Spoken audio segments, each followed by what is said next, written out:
Perdón, se me fue el tiempo en hablar y no me di cuenta que ya estábamos en tiempo. Bueno, vamos a continuar. Les estaba hablando de las adaptaciones de acceso, ¿no?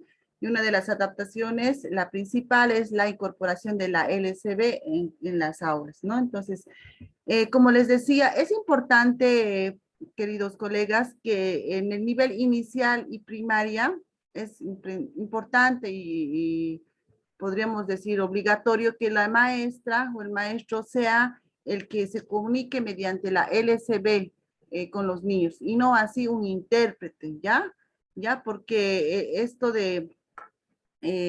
por ejemplo, del modelo del sordo, modelo lingüístico, entonces sería lo ideal que inicial especialmente el maestro, la maestra sea sordo también. ¿Para qué? Para que en este nivel donde se va desarrollando las diferentes capacidades en las diferentes áreas, ¿no? Se va cimentando todo lo que es la base de su L1, sea la persona sorda, el modelo sordo, modelo lingüístico, sea el que sea capaz de transmitir todo lo que es referente a su identidad, su lengua, su cultura, su comunidad. Entonces sería eso lo ideal.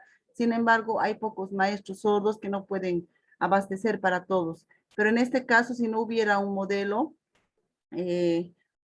lingüístico, entonces la maestra o el maestro tendría que hacerse cargo de la comunicación en el SB de los estudiantes sordos en estos niveles. Ya en secundaria, sí, cuando se hace la inclusión de los estudiantes sordos a una escuela regular, entonces sí se hace necesario la presencia del intérprete, ¿no? Porque ya son diferentes asignaturas, los contenidos son más amplios, entonces es nomás la presencia del intérprete importante para que pueda acceder el estudiante sordo a todo lo que es la educación, ¿ya?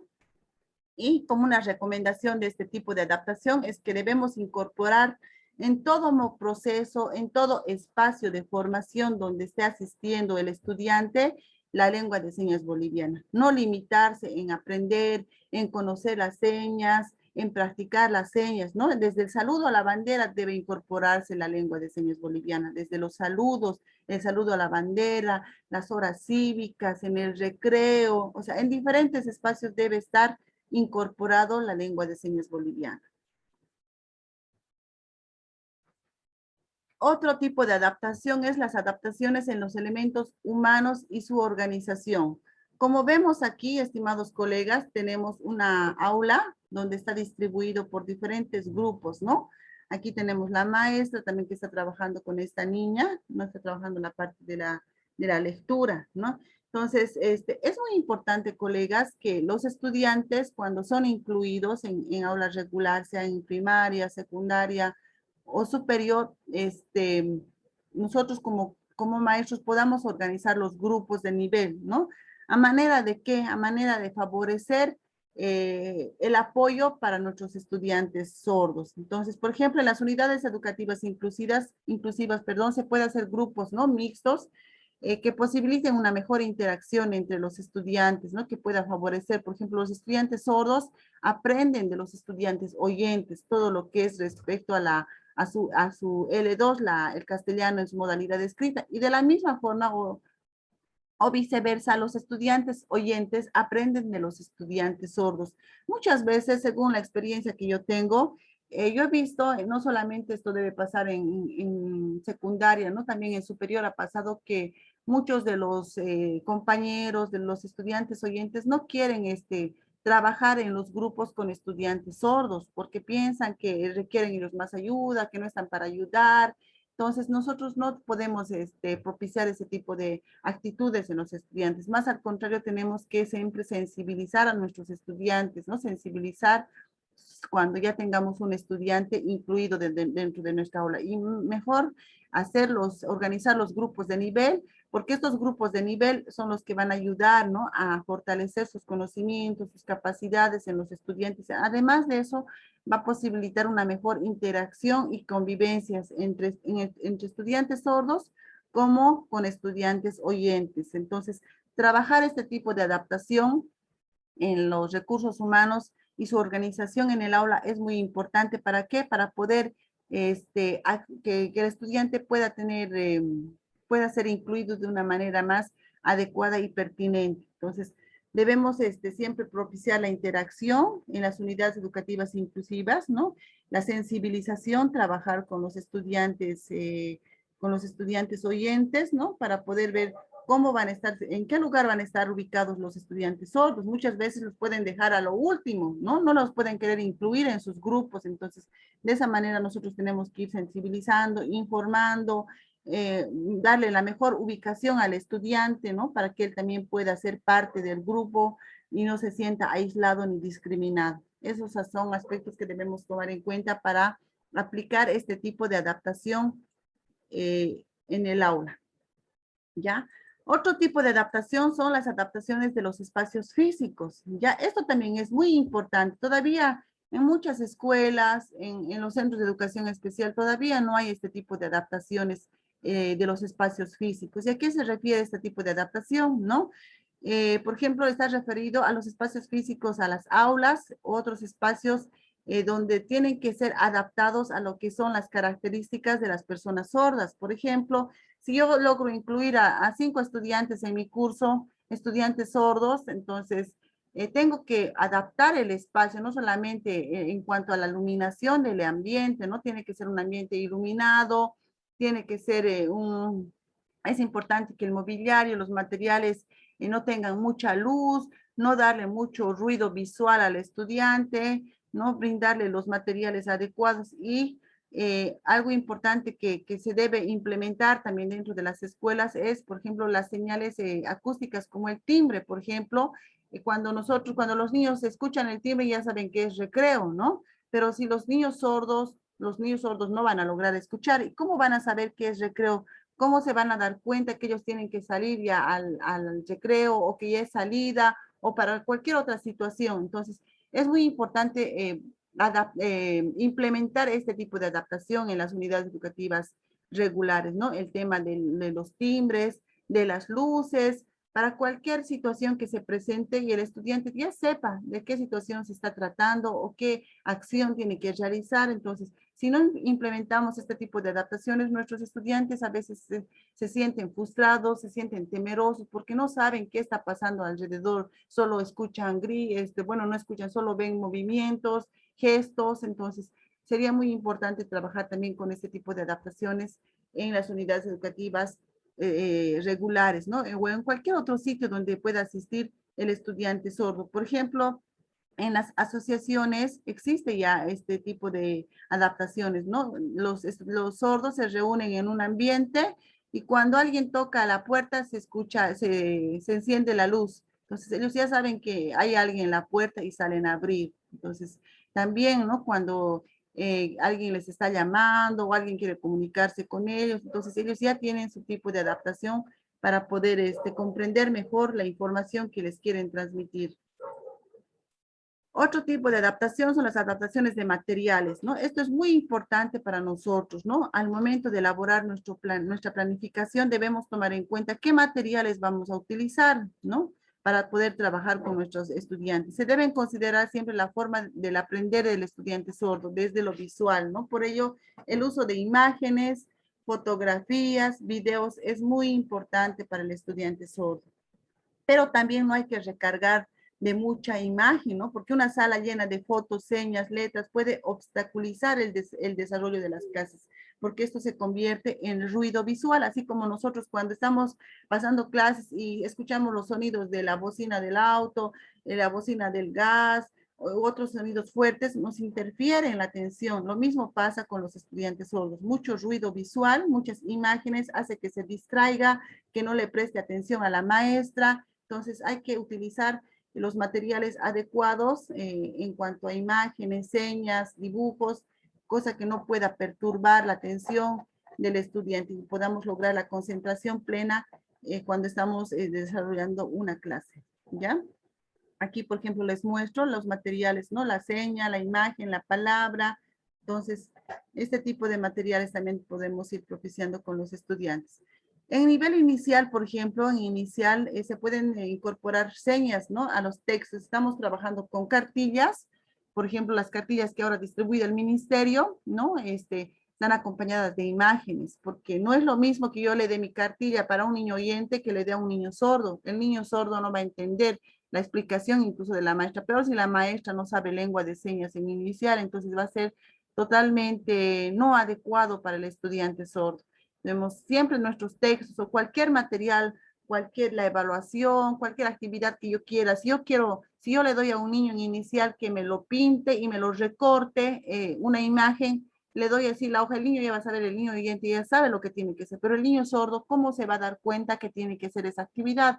Entonces puedo acompañar esa actividad con una tijera, una imagen, ¿no? La seña de pintar, entonces le voy explicando y él fácilmente va a poder comprender qué es lo que tiene que hacer. Entonces, de esa manera tenemos que ir incorporando señas en los textos u otro material que se utilicen en el nivel inicial, considerando que en inicial solamente estamos trabajando, todavía no se han iniciado en la lectoescritura, estamos trabajando todavía todo lo que son las funciones básicas, las capacidades en las diferentes áreas. Entonces, en todas las actividades que se trabajen inicial se deben incorporar las señas, ¿ya? E ir fortaleciendo su identidad, su cultura y su lengua en los niños sordos. En primaria, también se pueden incorporar señas a los textos, ¿no? De manera que el niño, además de conocer las palabras en español, pueda tener una referencia de la imagen lingüística de su lengua, ¿no? Por ejemplo, como este ejemplo, aquí está, usa los pronombres para completar las siguientes oraciones. Aquí tengo la oración, entonces lo que el niño va a hacer es completar. Aquí tengo la seña, aquí tengo algunas palabras, entonces él con la seña que estoy utilizando con la imagen, él va a ir fortaleciendo su nivel lingüístico también y a través también de la imagen y va a ir trabajando también lo que es la parte del castellano en su modalidad de escrita. Entonces, de esa manera tenemos que ir incorporando señas a los textos que vayamos trabajando con los niños sordos, ¿no? En el nivel primario también. Ya en secundaria contamos con el apoyo del maestro intérprete, ¿no? Ya porque los maestros son varios, diferentes materias, entonces no va a poder abastecerse un solo maestro para trabajar. Entonces el intérprete tiene que ser una persona que tenga un buen nivel y dominio de la lengua de señas, que tenga conocimiento además de lo que es la especialidad que va a interpretar, ¿no? Un conocimiento intermedio que tenga también que deba cumplir ciertos aspectos de la ética del intérprete. Entonces, contando con todos esos aspectos, se incorpora el intérprete de apoyo en educación secundaria, ¿no? Donde los estudiantes están en unidades educativas inclusivas, que este intérprete, como hemos hablado en la anterior sesión, utiliza la pizarra, como vemos aquí en la imagen, es el principal instrumento para que el sordo pueda captar mejor la información que el intérprete le está transmitiendo en su lengua, ¿no? Porque no solamente a veces el sordo se aburre, se cansa y hasta ni ve al intérprete. Muchas veces me ha pasado a mí eso, que cuando están cansados los sordos ya ni te miran, ni te atienden. Entonces, pero si tú vas interpretando en su lengua, vas explicando en la pizarra, vas mostrándole, vas incorporando palabras nuevas para que le interese al estudiante, vas graficando en algunos casos, entonces la comprensión del contenido que está transmitiendo la maestra va a ser más significativo. Entonces, de esa manera se va trabajando en secundaria, ¿ya? Y muchas veces el intérprete ya en secundaria, dependiendo mucho del nivel, sea secundaria o superior, muchas veces el intérprete tiene que tener un espacio exclusivo para trabajar aspectos que no han sido comprendidos totalmente por el estudiante, ¿no? Por ejemplo, el tema puede ser un tema, los sustantivos, digamos, ya a un nivel más profundo en secundaria, el estudiante no ha logrado comprender, entonces el intérprete busca un espacio en coordinación también con la maestra, puede ser, para poder ayudar a que el estudiante pueda comprender, ¿no? Porque a veces la clase pasa muy rápido, especialmente secundaria, tienen periodos cortos, entonces el estudiante necesita más tiempo para poder aprender, para poder representar todo lo que la maestra, su intérprete le ha podido transmitir a través de su lengua. Entonces, de esa manera, así a grandes rasgos, se va trabajando lo que es en educación secundaria, ¿no? Y en cuanto al equipamiento, elementos tecnológicos, es muy importante ya utilizar con los estudiantes el tema de la tecnología, lo que ustedes ya han visto en el módulo 2, ¿no? El uso de la tecnología para personas sordas, las plataformas que ahora están de moda para trabajar con estudiantes sordos, ¿no? Este medio que es las videollamadas que se ha convertido en un instrumento muy importante para que el estudiante sordo se pueda comunicar con sus pares, con sus maestros y con diferentes personas, ¿no? Que esto le permite acceder a la información, a la comunicación adecuada y pertinente también. Entonces, es muy importante trabajar y utilizar estos maestros, estos instrumentos, esta tecnología en lo que es secundaria y superior. Bueno, y las adaptaciones de tiempo que están referidas al tiempo que debemos asignar para cada actividad para un estudiante sordo. No es lo mismo que yo designe 30 minutos, 20 minutos para una evaluación para un estudiante oyente. El estudiante sordo necesita más tiempo, ¿ya? Por ejemplo, yo les voy a comentar una experiencia. Yo tenía mis estudiantes y la maestra, la docente les daba la evaluación por escrito, ¿no? Ustedes saben que la maestra dicta las preguntas, pero el estudiante sordo no escucha las preguntas. ¿Qué hace en ese caso? Entonces, el papel, la función del intérprete es de que el estudiante también pueda tener las preguntas, no por ser estudiante sordo no va a tener las preguntas, ¿no? Entonces, tiene que buscar las estrategias para que el estudiante tenga las preguntas. Entonces, yo una estrategia que aplicaba era el trabajo con la pizarra, como les comentaba. Entonces, a medida que yo les decía, enseña la pregunta, ¿qué pregunta les estaba dando? Por ejemplo, mencione las 4 dimensiones del objetivo. Entonces, yo les decía, entonces mencione las 4 dimensiones en lengua de señas, pero muchas veces ellos se les cortaba la información y no lograban captar toda la información o toda la pregunta que les estaba dando. Lo que hacía es yo reforzarles escribiendo la pregunta en la pizarra. Entonces, para eso el estudiante necesita, mientras él sigue copiando las preguntas de la pizarra, otros estudiantes oyentes ya están escribiendo las respuestas o de repente ya están casi ya en la mitad de su examen. Entonces, es nomás de este tipo de adaptación, tomarle en cuenta la adaptación de tiempo, porque los estudiantes, si bien no tienen el mismo ritmo de aprendizaje o algunos no tienen, necesitan más tiempo para las diferentes actividades que se desarrollan dentro del proceso educativo. Entonces, sabemos que en educación inicial comunitaria y en educación primaria el desarrollo de temas requiere más tiempo para contextualizar lo que se va a enseñar, ¿no?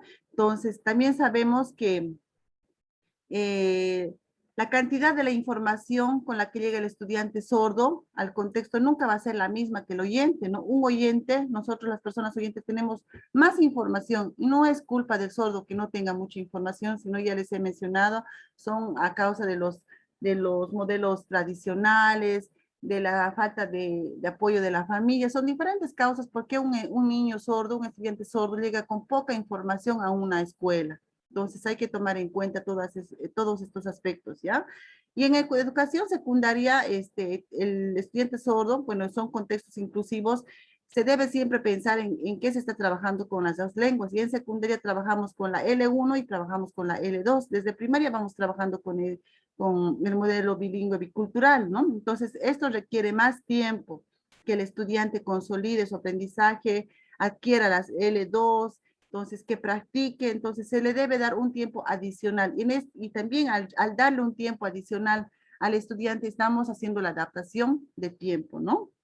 Se debe considerar que el estudiante sordo no podrá tomar nota, por ejemplo, de los apuntes. Y eso también me pasaba a mí cuando mis estudiantes, la docente entraba a la clase, dictaba la clase y les empezaba a hablar. Y yo estaba interpretando. Y una vez me dijo una docente, ¿y por qué no escribe el sordo? Me dijo, ¿por qué no escribe su estudiante? Entonces yo le dije, él no escucha, él me está viendo lo que yo le estoy interpretando. Entonces, o me va a ver lo que le estoy interpretando o va a escribir. Entonces, no puede hacer las dos cosas al mismo tiempo. Entonces, eso también hay que tomar muy en cuenta cuando estamos trabajando con personas sordas, ¿no? Que los estudiantes están en ese nivel, están en desventaja, porque los estudiantes oyentes fácilmente escuchan lo que la docente está hablando, está exponiendo, está explicando y fácilmente toman apuntes, pero no pasa lo mismo con los estudiantes sordos. Entonces, ellos requieren otra clase extra, otro espacio extra para poder completar de repente la información que no les ha podido dar la intérprete en la clase por la falta de tiempo. Entonces, tomar en cuenta esos aspectos es muy importante, ¿no? Y más aún cuando estamos trabajando la L1 y la L2, ¿no? Entonces se hace más complicado para la persona sorda. Por ejemplo, en otro ejemplo que yo les voy a dar, que también está dentro del texto y que también lo voy a relacionar con la experiencia que tenía, yo tenía estudiantes que pasaban a la unidad de formación de música, ¿no? ¿Qué se hacía con estos estudiantes? En un inicio se les quería hacer tocar igual que a los estudiantes oyentes, ¿no? Por ejemplo, la guitarra, les hacían tocar que se llama el piano, entonces ellos, ¿con qué? O sea, para ellos el sonido no tiene significado, porque no escuchan. Entonces, así hablando con el profesor, con el docente, ¿no? Hicimos las adaptaciones para estos estudiantes, que en la materia de música ellos no podían tocar como tal el instrumento, porque para ellos no tenía significado el sonido que tenía el instrumento. Con ellos adaptamos, con el docente adaptamos la actividad, entonces ellos trabajaban con instrumentos que tengan vibración, ¿no? Donde ellos puedan sentir las vibraciones y de repente con algún otro instrumento con el que puedan acompañar y ellos puedan seguir el ritmo, ellos trabajaban con ese instrumento en la clase. Entonces, de esa manera íbamos coordinando, por ejemplo, con los docentes en la materia de música o en otras materias donde se requería escuchar sonidos, por ejemplo, ¿ya? Las adaptaciones de los elementos periféricos al currículo. Esto se refiere a que debemos prestar más atención a los elementos del currículo de cómo ser el aprendizaje de la lengua escrita, además los elementos de la cultura. Esto, por ejemplo, está referido a que nosotros como manejamos el tema de la articulación, decimos, ¿no? Articulación de los contenidos, de saberes y conocimientos. Nosotros estamos, de acuerdo al contexto en el que trabajamos, perdón, estamos trabajando, recuperando los saberes y conocimientos de nuestros pueblos originarios campesinos, de nuestra cultura. En el caso de los sordos, también podemos nosotros de alguna manera incorporar de nuestro currículo, dentro de nuestras planificaciones, algunos contenidos referidos, por ejemplo, a su cultura, referido a su lengua, referido a su comunidad. Y de esta manera, desde el aula, desde el currículo, desde los contenidos, podemos ir fortaleciendo la parte de la identidad de los sordos, podemos ir fortaleciendo su cultura y podemos ir sensibilizando a los demás estudiantes sobre este tema. Entonces, podemos ir incorporando contenidos vinculados, relacionados a la cultura, a la identidad, a su lengua de los estudiantes, ¿ya? No es algo prohibido que no podemos hacer, sí podemos trabajar para ir trabajando también aspectos importantes propios de los estudiantes sordos. Entonces, vamos a partir de ello, todo este conocimiento de los tipos de adaptaciones que tenemos que ir trabajando con los estudiantes. Existen también otros tipos, perdón, de adaptaciones que no están mencionadas en el texto, ¿no? Las adaptaciones en la evaluación, por ejemplo, aquí que no está mencionado, las adaptaciones en los recursos y otro tipo de adaptaciones que vamos a ir viendo. Entonces, a partir de ello, vamos a ir trabajando con lo que son las adaptaciones curriculares, conociendo los tipos de adaptación que existen, vamos a ir conociendo las adaptaciones curriculares en relación a la institución educativa y la modalidad de atención. Entonces, en ese sentido, ustedes saben ya que existen los lineamientos curriculares y metodológicos de lo que es la educación inclusiva y especial, ¿no? En estos lineamientos está claramente establecido en las instituciones que se trabajan, con las instituciones que se trabajan, que puede ser escuela regular, escuela especial, educación especial, las modalidades de atención que se brinda a sus estudiantes, que son la modalidad directa y la modalidad indirecta, ¿no? Y los subsistemas de educación donde se atiende a los estudiantes, en inicial, en primaria, secundaria y superior. Entonces, tomando en cuenta, estimados colegas, esto de las adaptaciones curriculares, los lineamientos curriculares y metodológicos para la educación inclusiva, vamos a ir ahora trabajando lo que son las adaptaciones curriculares significativas o poco significativas, ¿ya? Esto pero lo vamos a ver la próxima sesión, porque como les dije, ya la próxima sesión vamos a hacer la parte práctica. Hasta aquí es una parte del texto, si ustedes lo han visto, el texto es un poco ampuloso en esta semana, es un poco ampuloso porque también tienen que realizar otras actividades que les voy a presentar ahora. Entonces, hasta aquí es lo más importante, el conocimiento respecto a la teoría que ustedes tendrían que tener para poder un poco ya ir trabajando en lo que es la actividad 1 de la semana 3, ¿ya? Posteriormente, en la próxima sesión vamos a ir continuando con lo que son las adaptaciones significativas y las adaptaciones poco significativas. Bueno, hasta aquí tienen alguna consulta sobre esta unidad temática 3 del texto académico de la semana 3. ¿Alguna duda, alguna curiosidad para después pasar a lo que son las orientaciones sobre las actividades de esta semana?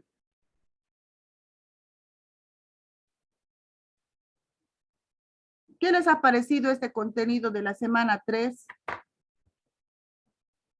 ¿Alguien podía participar? ¿Opinar? Licenciada, colegas, buenas noches. Sí tenía una consulta, licenciada. ¿Ya? La primera actividad que realizamos es la del diagnóstico educativo, ¿no? Ese diagnóstico, licenciada, debe ser entendido como el diagnóstico inicial de saberes previos que realizo al inicio de la gestión, y ese diagnóstico lo adapto para el niño sordo, o es un diagnóstico específicamente para el niño sordo. Hay que tomar en cuenta, como les decía, las características de los estudiantes y los aspectos que vamos a evaluar, porque como les dije, no es lo mismo un diagnóstico para, digamos, que usted regenta un cuarto de primaria, ¿no? Un cuarto de primaria. Usted ya tiene sobre qué contenidos va a ser su diagnóstico, ¿no? Sobre qué contenidos va a ser su diagnóstico. En el caso de los estudiantes sordos, no solamente hay que tomar en cuenta el diagnóstico, perdón, los contenidos, como les decía, hay que tomar en cuenta otros aspectos como su LCB, por ejemplo, el nivel de vocabulario con el que cuenta el estudiante y de manera específica hacer un diagnóstico de cada área, ¿ya? Yo sé que también ustedes hacen. Entonces, usted tiene ya su diagnóstico, por decir, usted lo puede adaptar esa parte a un estudiante sordo, ¿ya? Lo puede adaptar. Lo puede adaptar, cosa de que es la parte de los contenidos le sirva, pero también ahí a ese diagnóstico tiene que adicionar otros aspectos que son muy importantes, ¿ya? Que ahorita lo vamos a ver en las orientaciones didácticas que deben tomar en cuenta para poder realizar el diagnóstico. Muchas gracias, licenciada. Muy bien, gracias. Buenas noches. Buenas noches. Adelante, profesor Froilán. Sí, en la parte del diagnóstico, yo entiendo de que se debe de adaptar la parte más importante de los contenidos de la asignatura y la interrelación que tiene con otras asignaturas también. Y como usted decía, la L1 y la L2 y en la parte de la comunicación, y la relación con su contexto y lo más importante, la inclusión que se está dando de este niño, ¿no? Dentro de ese diagnóstico. No es lo mismo que con los oyentes, que con los oyentes se toma en cuenta lo que es la parte de conocimientos previos para poder afianzar, ¿no? O estoy mal, licenciada. Sí, está bien, profesor, está bien, está bien. No es igual que con los estudiantes oyentes, ¿no? En los estudiantes más evaluamos conocimientos previos, conocimientos tal vez de la anterior gestión, entonces con los estudiantes sordos tenemos que ubicarnos en el nivel, conocer su contexto, entonces es un poquito más ampuloso, ¿ya? Yo les voy a facilitar algunos instrumentos para que vayamos viendo que les pueda tal vez servir para realizar el diagnóstico y tener una información completa del estudiante, porque eso es lo que queremos con los estudiantes, ¿ya? Una información completa que nos pueda abrir las luces, nos pueda orientar para poder hacer nuestra planificación.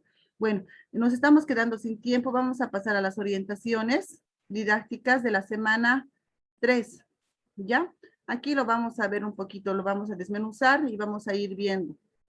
Bueno, el propósito es potenciar las herramientas evaluativas, diagnósticas, metodológicas que construyan los planes de desarrollo curricular desde el área de formación, ¿no? Desde su formación, desde su especialidad de formación, ustedes tienen que potenciar estas herramientas para fortalecer una educación inclusiva como parte del reconocimiento a la diversidad y al derecho del ser humano independiente de su situación o condición que se encuentre. Bueno, la actividad, si se han dado cuenta, si han revisado, tienen 3 actividades para esta semana, colegas.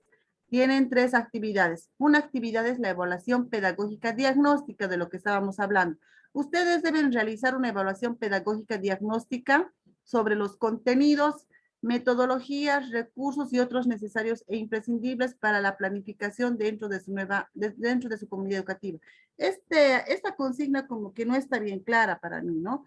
porque lo que aquí dice realizar una evaluación pedagógica diagnóstica sobre contenidos. Y, bueno, no van a realizar específicamente sobre los contenidos, lo que nos interesa aquí es la evaluación diagnóstica del estudiante, ¿ya? Claro que se va a tomar en cuenta sobre qué contenidos conoce o qué metodologías van a aplicar ustedes en el año, entonces está referido pero a eso. Realiza una evaluación a su población educativa con discapacidad auditiva, ¿no? Entonces, la evaluación tiene que ser a estudiantes con discapacidad auditiva, no estudiantes oyentes, ni estudiantes ciegos, ni estudiantes con discapacidad intelectual, a discapacidad auditiva. Posteriormente, resalte los puntos más relevantes de la evaluación diagnóstica realizada, realiza un informe en base a los resultados de la evaluación, tomando en cuenta la propuesta y el formato presentado, ¿ya? Entonces, esta es la estructura de su informe que deben presentar ustedes, datos de la identificación, esto se refiere a los datos del estudiante. Pedrito tiene 5 años, está en el segundo de primaria, en la unidad educativa tantos, la maestra es tantos y otros datos que puedan ser muy significativos para el informe, ¿no? La información sobre, una información así corta sobre el niño, una información, yo pienso que se refiere a eso. La información cortita sobre el niño, sobre quién, si se ha incluido recién, si ya está varios años en la escuela, así una especie de antecedentes podemos colocar acá.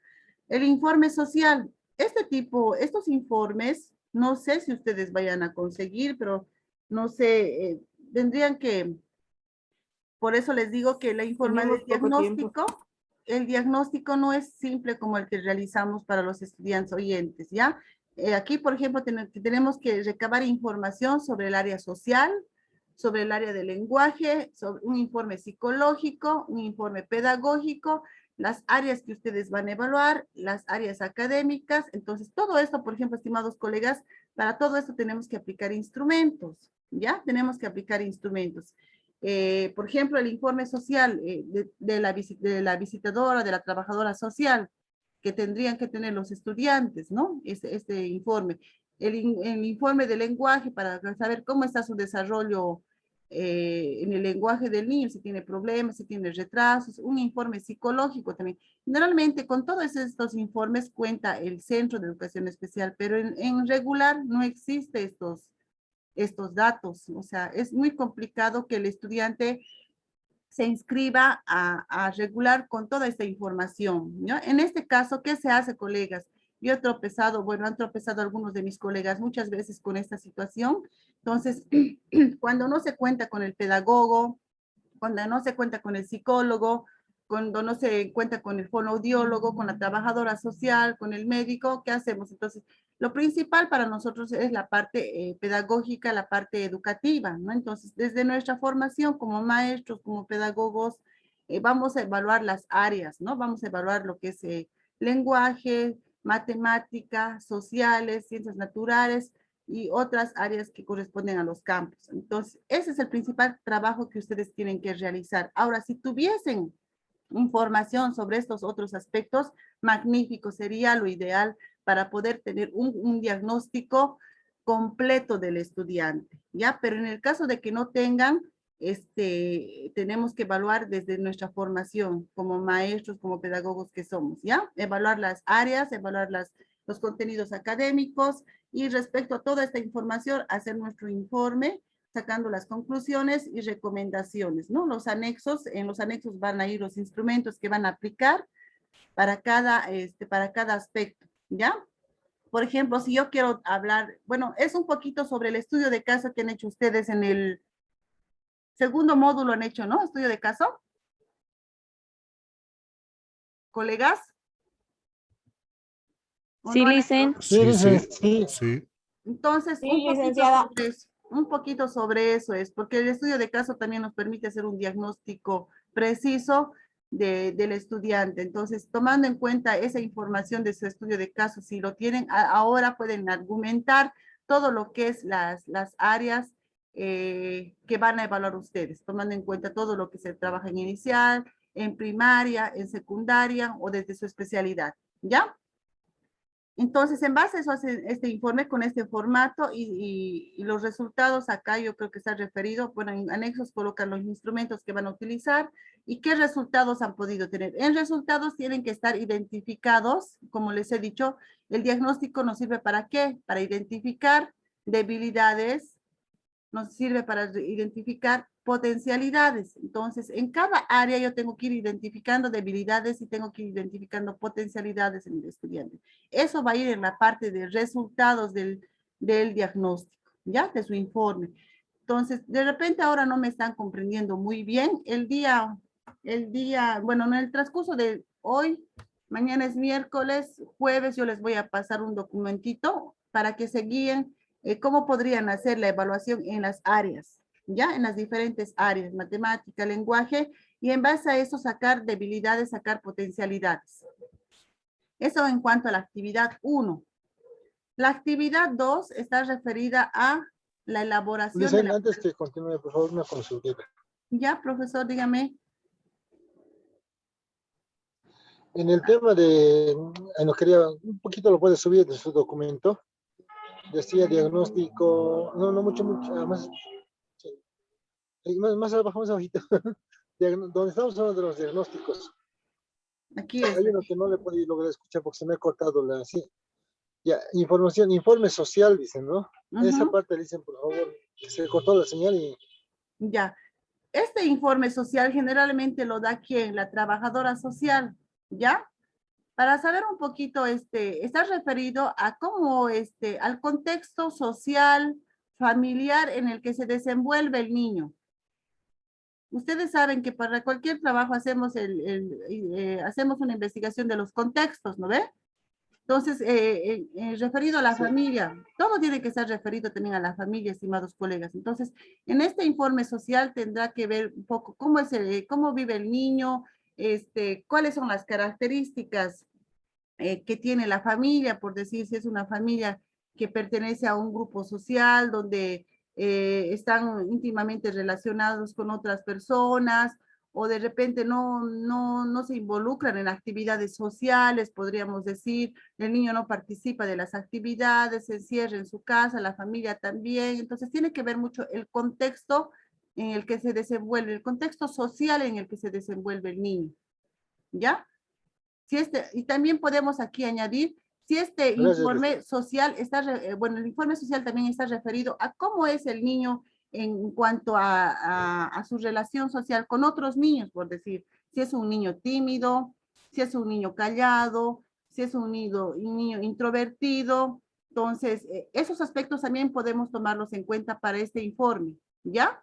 Porque eso nos va a dar muchas luces también, por decir, si es un niño tímido, que no tiene contacto social con otros niños, no se relaciona fácilmente con otros niños. Entonces, vamos a tener que trabajar el aspecto personal social con este niño, ¿no? Entonces, también se refiere a ese aspecto, ¿ya?